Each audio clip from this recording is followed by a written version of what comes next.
இன்றைக்கி நாம் உருளைக்கிழங்கு வச்சு சிம்பிளாக ஒரு சட்னி வச்சுருக்கோம். அது எப்படி செய்யலான்னு பார்க்கலாம். இருக்கும், டேஸ்ட்டாகவும் இருக்கும். அதை எப்படி செய்யலான்னு பார்க்கலாம். வாங்க வீடியோக்குள்ளே போகலாம்.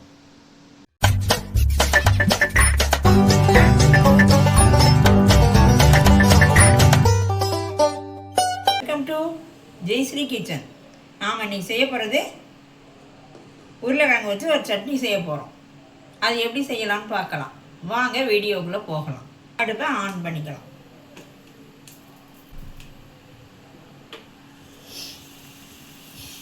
கடாய் காஞ்சிருச்சு, எண்ணெய் ஊற்றிக்கலாம்.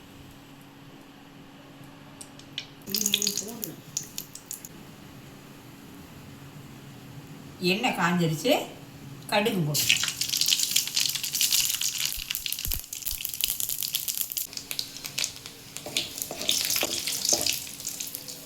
பச்சை மிளகாய், அடுத்ததாக வெங்காயம், கருவேப்பிலை,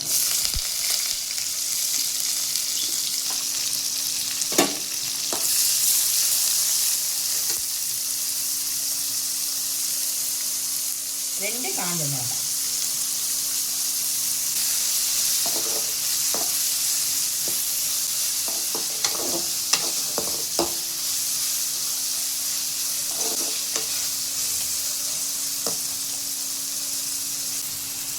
வெங்காயம் கொஞ்சம் வதங்கட்டும். வதங்க விட்டு தக்காளியை போட்டுக்கலாம். வதங்கிடுச்சு, தக்காளியை போட்டுக்கலாம்.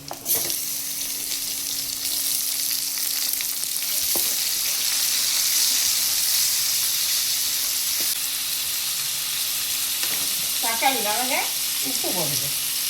சட்னிக்கு தேவையான அளவு உப்பு போட்டேன். கொஞ்ச நேரம் நல்லா வதங்கட்டும். தக்காளி வதங்கிடுச்சு, ஒரு 4 பல் பூண்டு போட்டுக்கலாம்.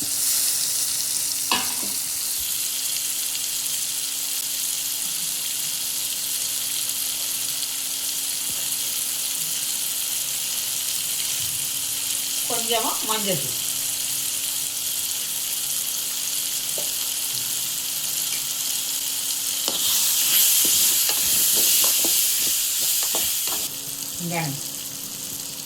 கொஞ்சமாக புளி, ஊற வச்சு புளி,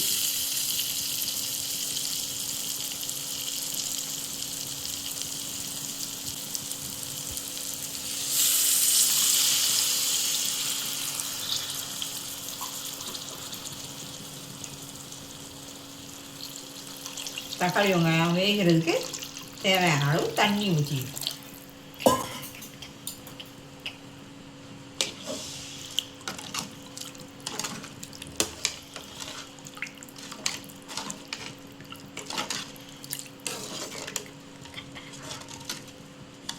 தண்ணி ஊற்றிக்கிட்டோம்.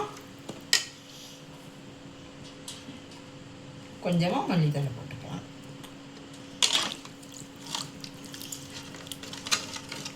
நல்லா கொதிக்கட்டும். அதுக்கப்புறம் உருளைக்கிழங்கு போட்டுக்குவோம். சட்னி நல்லா 2 கொதி கொதிக்கட்டும். தட்டை போட்டு மூடி வச்சுக்கணும்.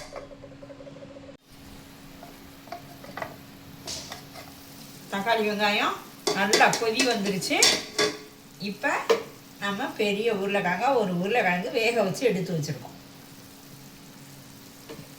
அதை நல்லா அப்படி மசிச்சு விட்டுக்கலாம்.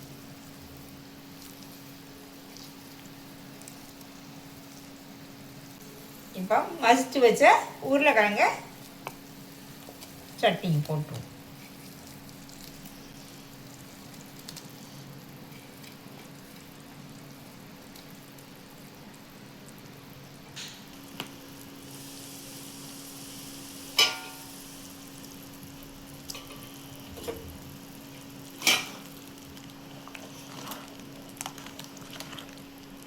உருளைக்கிழங்கு போட்டோம். நல்லா 2 கொதி கொதிக்கட்டும். அடுத்து உப்பு புளி செக் பண்ணி பார்த்தாலும்.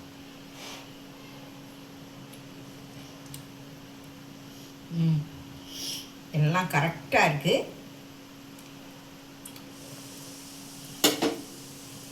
லைட்டாக காரம், லைட்டாக புளிப்பு, எல்லாம் நல்லா மைல்டாக நல்லா இருக்குது சட்னி.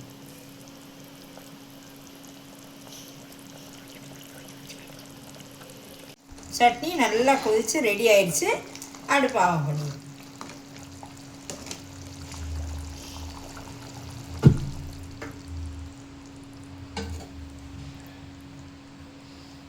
கொஞ்சம் மல்லி போட்டுக்கலாம்.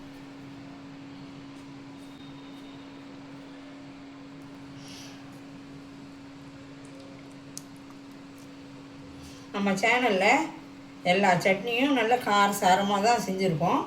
இந்த சட்னி ரொம்ப காரம் இருக்காது, குழந்தைங்களாம் ரொம்ப விரும்பி சாப்பிடும். இன்றைக்கி எங்கள் வீட்டில் குழந்தைங்களுக்காக தான் இந்த சட்னியே வச்சேன். நீங்களும் செஞ்சு பாருங்கள், எப்படி இருக்குன்னு சொல்லுங்கள். நம்ம சேனலை மறக்காமல் சப்ஸ்கிரைப் பண்ணுங்கள்.